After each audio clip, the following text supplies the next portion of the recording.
नगर पोलिसांच्या स्थानिक गुन्हे शाखेच्या अधिकारी आणि कर्मचारी यांच्याकडून दरमहा 27 कोटी 60 लाख रुपयांचे हप्ते वसूल करण्यात येत असल्याची धक्कादायक माहिती खासदार निलेश लंके यांनी बुधवारी पत्रकार परिषदेत दिली आहे।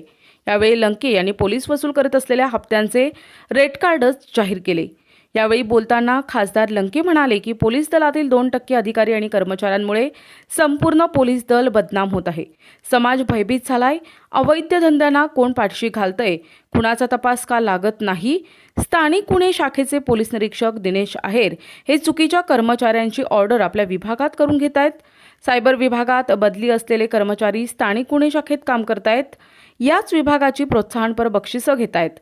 आजच याच विभागाच्या चव्हाण नावाच्या कर्मचाऱ्याविरोधात लाचलुचपत विभागामार्फत गुन्हा दाखल करण्यात आलाय। तरीही पोलीस प्रशासनास पुरावे हवेत का असा सवाल लंके यांनी यावेळी केलाय। राष्ट्रवादीचे जिल्हाध्यक्ष राजेंद्र फाळके यांनी खासदार लंके यांच्या उपोषणास 3 दिवस झाले तरी पोलीस अधीक्षक भेटीसाठी का येत नाही असा प्रश्न उपस्थित केलाय।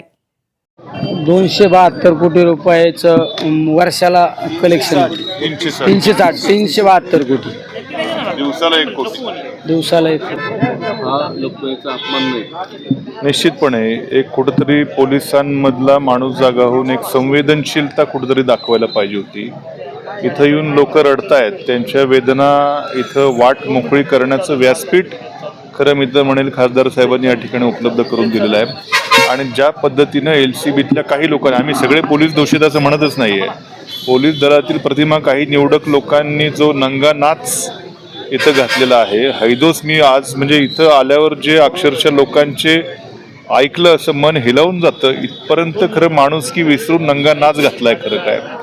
आणि कुठंतरी अशा लोकांना तात्काळ शिक्षा करून पोलीस दलाने आपली प्रतिमा काहीतरी सुधारण्याचा त्यांना स्कोप आहे। पण जर अशा लोकांना तुम्ही पाठीशी घालत असाल, चौकशीच्या नावाखाली वेळ काढणार असाल, तर हे खरं या राज्यातल्या पोलीस यंत्रणेचं खरं अपयश आहे। आणि कुठंतरी संवेदनशीलता पोलीस प्रशासनाने असेल, राज्यकर्त्यांनी देखील दाखवून कठोर कारवाई अशा लोकांवर करून पोलीस दलाचं जे या महाराष्ट्र पोलिसांचं जे नाव आहे ते कुठेतरी बदनाम होण्यापासून वाचवलं पाहिजे।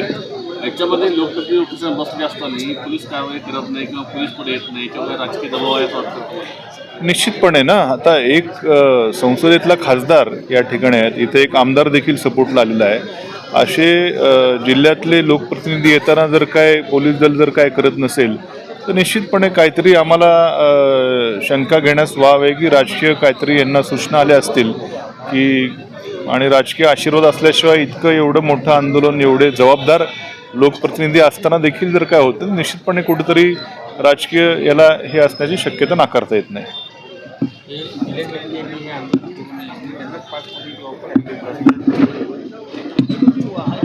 असं आहे म्हणजे बघा, म्हणजे याचा अर्थ तो 350 कोटीचा आकडा निश्चितपणे 500 कोटीचा असणार आहे।